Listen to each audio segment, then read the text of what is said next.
Gracias por la oportunidad de hablarles sobre Cuba. No tengo el don de la oratoria, así que voy a tener que leer mis comentarios. Empecemos por ¿hacia dónde va Cuba?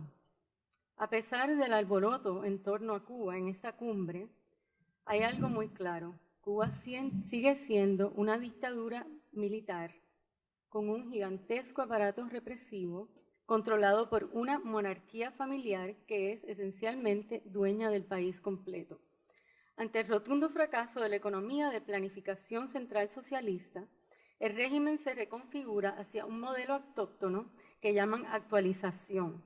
No es más que la transformación del Estado totalitario estalinista a una dictadura fascista de capitalismo de Estado de corte chino o vietnamita, incorporando cambios cosméticos que la hagan lucir menos objetable. Pretende eventualmente insertarse dentro del esquema del socialismo del siglo XXI, que no es más que un malabarismo semántico esencialmente para definir a las dictaduras electoralizadas que avanzan hacia la integración de las que hablamos aquí hoy. El neocastrismo aparenta ser reforma o transición, pero en realidad efectúa el cambio fraude, tal como denunció el líder opositor Osvaldo Payá, que supongo fue la principal razón por la cual lo asesinaron en el 2012. Se perfila además una sucesión dinástica, donde los hijos de Raúl Castro tomarán el poder, el supuesto relevo generacional. Todo es parte de una estrategia muy estudiada que se despliega gradualmente con gran uniformidad y coherencia. El objetivo central es la supervivencia económica y la preservación del poder dictatorial.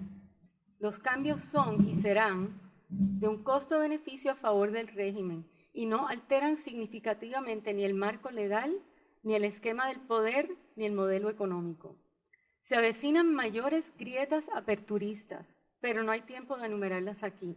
Todo es para vendernos la idea de una supuesta transición gradual y pacífica, pero se sigue reprimiendo, incluso aumenta la represión. Solamente en el mes de marzo hubo 610 arrestos contabilizados, arrestos de corta duración. Se usan nuevas y más sofisticadas tácticas y medidas de control. La oposición se manipula de forma siniestra. Todo es para fomentar las esperanzas falsas y lograr que se acepten los cambios desde y dentro del régimen.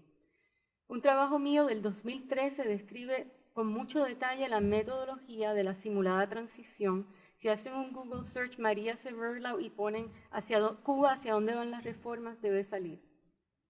Esta curiosa ruta hacia la dictadura del proletariado, llena de contradicciones e incongruencias, depende del apoyo y la participación de la comunidad internacional, de vender la idea de Cuba como un país legítimo, deseable para los negocios y un gran destino turístico. ¿Y para eso qué requiere? Número uno, moldear la opinión pública internacional que la hace con gran sofisticación. Número dos, silenciar las sensibilidades de derechos humanos que hace con retórica de legitimidad distorsionada, respeto mutuo por la soberanía de cada país y no interferencia en sus asuntos internos. Y número tres, crear la falsa idea de que Cuba no es una amenaza a la seguridad de nadie, que lamentablemente lo hace nada menos que con la cooperación del presidente de los Estados Unidos. Nada de lo que he descrito devengará en un empoderamiento real del ciudadano cubano ante el todopoderoso Estado cubano. Esto podría ocurrir si se desmantela el aparato represivo y las leyes estalinistas, solamente si se hace eso. Si se abrogan la Constitución comunista y el unipartidismo, si se garantizan todas las libertades fundamentales, incluyendo la de expresión, la de prensa y la de propiedad privada, y si se instala un Estado de Derecho con separación de poderes, un sistema de libre mercado con participación de todos los ciudadanos y eventualmente se realizan elecciones libres y pluripartidistas para que el pueblo decida su destino. Hablemos entonces de la Cumbre Circo. Como saldo de 56 años de dictadura y vejación sistemática de un pueblo, hay incontables crímenes de lesa humanidad que continúan al día de hoy. Miles de asesinatos, incluyendo decenas, tal vez cientos de niños. fusilamientos, presidio político, terribles muertes y agonías en huidas por el mar, separación de la familia, exilio o emigración del 20% de la nación, privación de libertades de todo tipo, confiscación de la propiedad, robo de la esperanza, destrucción material, cultural y moral de la nación, explotación, golpizas, terror, censura, vigilancia, miseria, escasez y un derroche de maldad y odio. Ni hablar de las millonarias pérdidas en vida, propiedad y bienestar que han causado las guerras, subversión, terrorismo y crímenes que Cuba ha provocado o apoyado en Latinoamérica y el resto del mundo. Y todo esto mientras los Castro y sus secuaces hipócritamente saquean el patrimonio nacional y disponen de la isla entera como si fuera su finca. Disfrutan de hospitales exclusivos, de mansiones por toda la isla, de islas privadas, cotos de casa, yates, viajes y comidas prohibidas al pueblo, y manejan un conglomerado mundial de empresas capitalistas, más nutren sus cuentas millonarias en paraísos fiscales.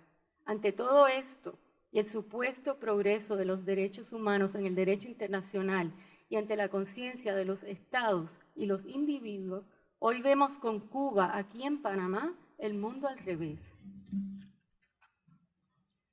Cuba asiste a esta cumbre en abierta violación a los principios de la Carta Democrática Interamericana que aquí hemos hablado.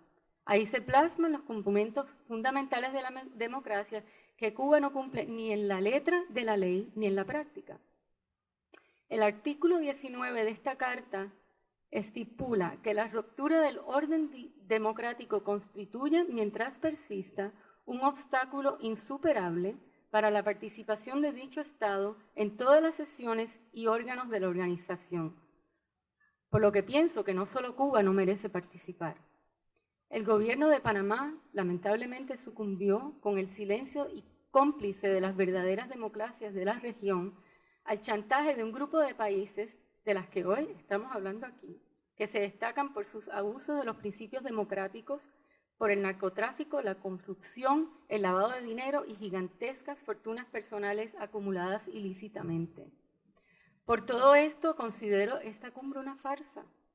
Además, francamente, es una colosal vergüenza que la OEA y sus integrantes se hayan prestado para que aquí, en una república democrática, se corone al dictador cubano, el criminal y asesino general de 4 estrellas, Raúl Castro, como actor legítimo, incluso líder regional, y que nada menos que quien le ponga la corona sea el presidente de mi gran país, los Estados Unidos, supuestamente la democracia más poderosa del planeta y hasta hace poco principal defensora de la libertad.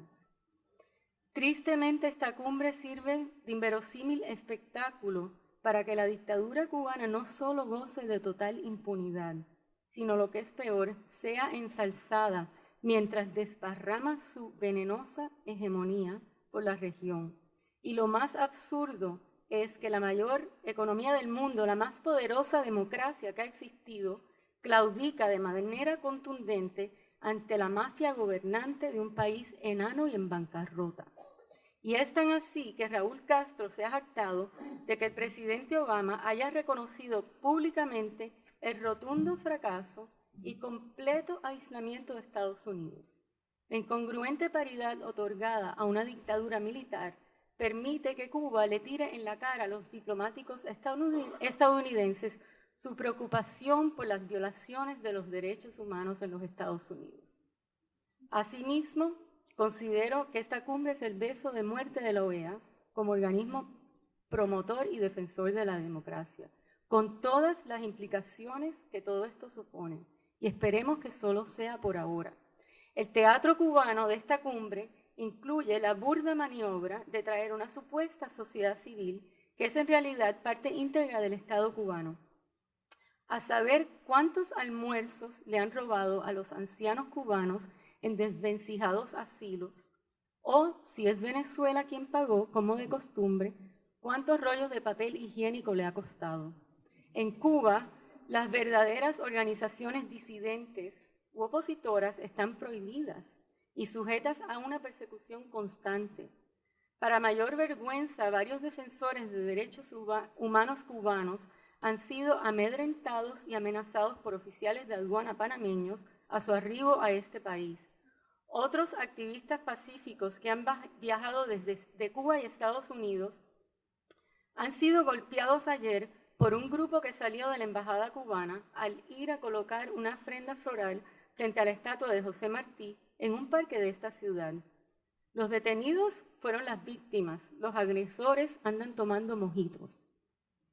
Acabo de recibir un texto y un aviso de que el que atacó a Orlando Gutiérrez, hay video, Orlando Gutiérrez, presidente del Directorio Democrático Cubano, amigo mío, muchas de estas personas son mis amistades y colegas, gente muy decente que jamás se prestaría para nada más que un sobrio homenaje. Es el jefe de la inteligencia del Centro de Inteligencia en Venezuela. Si entran ustedes a cubaaldescubierto.com van a poder ver las fotos. Ha de suponerse que las ciertas autoridades panameñas toman órdenes o sucumben a presiones de la inteligencia cubana. Me cuentan de sectores cubanos que han trabajado en esto, que deben sumar varios cientos los agentes por aquí, y tal vez nos acompañan algunos aquí hoy. Otro ejemplo más de cómo Cuba exporta su modelo. Y me he puesto un poco nerviosa porque recién hablando, hace 5 minutos he recibido un correo de una persona muy confiable mía que acaba de hablar con un ex diplomático cubano y dice lo siguiente: siento que debo leerlo como una advertencia para que ojalá esta cumbre termine pacíficamente. Dice, por ahora los excesos de la delegación paraoficial están fuera del más sobrio tono general, pero deben estar preparados para algún conejo que saquen del sombrero en el último minuto. Esta gente ha planificado esto por largo rato y en mi opinión creo que solo hemos visto el primer acto. Conociendo cómo opera la inteligencia cubana, porque llevo en esto muchos años, por eso estoy leyendo esto, no lo dudo. No resulta fantasioso imaginar que lleguen incluso a plantar evidencias falsas de un ficticio atentado, basándose en el precedente de Posada Carriles en Panamá, para virar la opinión pública en contra de la oposición cubana. A eso apuntan ya los gritos de terroristas que se han lanzado contra mis colegas en los foros aquí, algunos están cubiertos en la prensa. Y una vez circulada esa especie, toma tiempo aclarar las cosas. Mientras tanto, ellos obtienen su propósito inmediato. A mi juicio, podría ser que con su histeria antiterrorista estuvieran preparando el terreno para presentarnos un truco mayor. Esperemos que no sea así. Todavía para esta cumbre queda algo de denuncia ante la situación de Venezuela, pero es del todo incoherente, especialmente por parte de Estados Unidos, por la paradójica postura que se tiene hacia Cuba, la procuradora del chavismo, que ha logrado convertir a Venezuela en su colonia e invadirla por invitación. Raúl Castro, quien sabe explotar la debilidad de Obama, voló a Caracas y desde allí le lanzó la siguiente amenaza: que debiera entender de una vez que es imposible seducir o comprar a Cuba ni intimidar a Venezuela. Y por si acaso se jactó, tampoco cederemos ni un ápice en la defensa de la soberanía y la independencia, ni toleraremos ningún tipo de injerencia ni condicionamiento en nuestros asuntos internos. El que el presidente de Estados Unidos le tolere esto me provoca vergüenza ajena. Por cierto, los que condenan al gobierno de Venezuela y no al cubano parecen no darse cuenta de cómo son las cosas. Por suerte, en Venezuela todavía la gente se atreve a la resistencia interna y la denuncia externa es aún coherente y está de moda. En Cuba, el miedo y la escasez son una forma de vida. La población, ya bien sometida, los ha internalizado. Mientras todavía hay cobertura de la indignación de los venezolanos y los atropellos de su régimen, hacia Cuba los medios noticiosos y los gobiernos, con escasas, aunque notables, salvedades, se hacen de la vista gorda ante el arresto, los golpes y hasta el asesinato de líderes opositores, de los miles de presos políticos por peligrosidad predelictiva, las muertes en dantescos calabozos, farmacias desprovistas hasta de curitas, hospitales cayéndose en pedazos, colas y derrumbes. Nada de esto es noticia, porque la prensa nacional hace mucho tiempo es solo del Estado y la prensa extranjera está infiltrada o se autocensura para no perder acceso y contrariar al órgano de control de la prensa extranjera, Centro de Prensa Internacional del Ministerio de Relaciones Exteriores. Lo que es peor, se hace de la aberración y de la miseria que es Cuba algo chic. Los cuidaditos autos viejos, las exóticas ruinas de La Habana, bellas modelos con falsos bigotes en uniforme militar, linda disciplina de los niños pioneritos en uniforme, el ícono Che Guevara por todos lados, y Hollywood va de juerga con los príncipes de la dictadura y a comprar humidores de tabaco firmados por Fidel Castro por $330.000 cada uno. Este mundo del absurdo es tal que el gobierno de Obama, decidido normalizar relaciones con Cuba a toda costa, en vez de llevar los principios democráticos a Cuba, tal como dice ser su intención, adopta las características de la dictadura en negociaciones secretas que dejaron fuera a sus propios expertos y al Congreso, repitiendo consignas huecas, manipulando la opinión pública, gobernando por decreto en desprecio de la ley y promoviendo la explotación de los trabajadores cubanos en el exterior y el apartheid del capitalismo de Estado. Lo que sí los diferencia para colmo de males es que la política de Obama hacia Cuba es improvisada e incoherente. La de Cuba es todo lo contrario, hacia Estados Unidos. ¿Qué explica el éxito del colonialismo cubano? Primero, su efectivo y numeroso aparato de inteligencia y su influencia y penetración sistemática durante décadas de gobiernos, organismos internacionales, medios de prensa, mundo académico, en todos los estados de esta región. Parece que en Panamá no les ha ido nada mal. Segundo, un estado policial que no tiene frenos morales, legales, institucionales y que explota las debilidades humanas, chantajea, asesina, secuestra, golpea y miente sistemáticamente. Tercero, la inexistencia de aparatos de contrainteligencia en la mayoría de los países dedicados a frenar a los cubanos. Cuarto, un aparato de propaganda mundial de un alcance y sofisticación que provocaría la envidia de Goebbels. Quinto, la pasividad y colaboración de las democracias por oportunismo, chantaje, dejadez, cobardía, miedo, desconocimiento y falta de visión. Y tal vez muchas cosas más que pudiéramos añadir. Sexto, la avaricia, ignorancia y complicidad de los que hacen negocios con Cuba, sin tomar en cuenta la naturaleza de ese sistema, su pobre clima de negocios y su historia de mala paga, se convierten tristemente en cómplices o rehenes al servicio de esta dictadura. Séptimo, el diseño por parte de Cuba de novedosas y depravadas estrategias usurpadoras que solo pueden emanar de una inmoral dictadura. Incluyen el robo sistemático del sistema financiero internacional, la exportación de una fuerza trabajadora esclava, convertir a sus ciudadanos en masiva diáspora rentable, usar el altruismo del pueblo hambriento para la descarada venta de su sangre y hasta entrar en un tráfico de partes humanas de Estado a Estado. Como dijo hace poco el expresidente mexicano Vicente Fox, es el país chupacabras. A lo anterior hay que añadirle nuestras propias culpas, en lo que no entro hoy por falta de tiempo, que también valdría la pena examinar. ¿Y de dónde emana este desastre? Poniendo en contexto lo que nos dijo el presidente Hurtado aquí hoy, estoy convencida que el mayor problema que tenemos es y emana de Cuba, y lo dirige Cuba.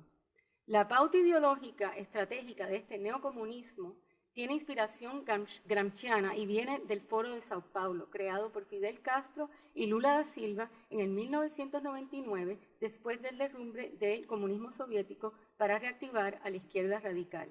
Abandona la idea de la lucha armada para llegar al poder por la vía electoral y con una falsa legitimidad democrática, metodología populista y retórica de lucha de clases, va gradualmente erosionando los valores, las instituciones y las estructuras de la democracia burguesa y suplantando al Estado de Derecho. Aquí hemos escuchado muchísimas descripciones de cómo es ese modelo. Es un plan de alcance hemisférico, les aviso, y de largo plazo, décadas. Su fin es crear la gran patria bolivariana bajo la tutela cubano-venezolana. Con los enormes recursos de Venezuela y la probada efectividad de los métodos de control cubano, han comprado, influido, intervenido, desestabilizado y, en el mejor de los casos, neutralizado a la mayoría, si no a todos los países latinoamericanos. El mapa de la región ha cambiado dramáticamente. De haber una sola dictadura, Cuba, en una América democrática, hoy la mayor parte de los países han adoptado su modelo o lo apoyan o le dan un sostén económico o en el mejor de los casos lo toleran a bien. Tenemos ALBA, UNASUR y CELAC, nuevos organismos regionales cuyo objetivo principal es la exclusión de Estados Unidos y Canadá y el progreso del socialismo del siglo XXI. Miembros del Foro de Sao Paulo hoy son presidentes de 11 de los principales países de la región. Han hecho importantes alianzas con China, Irán y otros estados parias, así como con grupos promotores del terrorismo. Entonces, me parece que ha llegado la hora de la verdad. Y aquí una propuesta de liderazgo a los expresidentes. Nos iban a acompañar los exmandatarios Andrés Pastrana de Colombia y el expresidente Hurtado, pero se han marchado. Sin embargo, ellos y el expresidente chileno Sebastián Piñera y otros que han estado por Venezuela para apoyar a los presos políticos venezolanos, particularmente Leopoldo López y Antonio Ledesma, más el expresidente de España, Felipe González, que forma un frente de expresidentes para abogar por los presos políticos y por la situación de Venezuela. Asimismo, Vicente Fox, que ha hecho un llamado a los Estados Unidos y la OEA a alzar más la voz por Venezuela y añade lo siguiente: a veces me pregunto, ¿dónde están esos gobiernos que creen en la democracia y que no lideran actuando como demócratas? Entonces les propongo, los expresidentes que ya no corren la amenaza de chantajes con repercusiones electorales, debieran tomar esta cumbre como la hora cero. Debieran reconocer el peligro que corren sus propios países y comprender que hay que atacar la raíz del problema para detener la expansión del neocomunismo cubano. Necesitamos que salgan en defensa de los millones que sufrirán y sufren las consecuencias del inmovilismo generalizado y reconozcan que hay que empezar por donde sale el cáncer de Cuba, antes de que la metástasis consuma a toda la región. Los honorables presidentes Hurtado y Pastrana, Fox, González, Piñera y muchos otros exmandatarios latinoamericanos, estadounidenses, canadienses y europeos que me vienen a la mente, deberían liderar un esfuerzo conjunto y concertado, un frente común unido por la democracia, que movilice a intelectuales, empresarios, líderes religiosos y cívicos y la sociedad civil en general, que brinde apoyo para la lucha para hacerle frente a esta grave amenaza.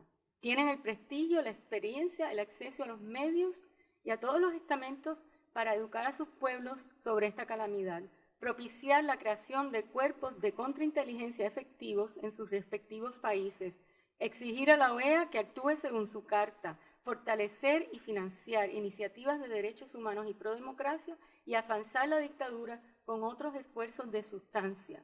Las cartas no sirven de mucho, esfuerzos de sustancia. Invitémosle a que tomen inspiración en las palabras de Simón Bolívar y de paso rescatando su memoria hacia la verdadera libertad, que dijo: en la unión está la fuerza. Y si no aceptan la invitación, igual debemos buscar otras soluciones. Nunca debe perderse la esperanza, porque los seres humanos innatamente clamamos la libertad, y yo sí creo que el amor es más fuerte. Lo que hay que tener muy claro es que Cuba y los regímenes de su engendro solo responden a posturas firmes, decididas e inamovibles. Gracias.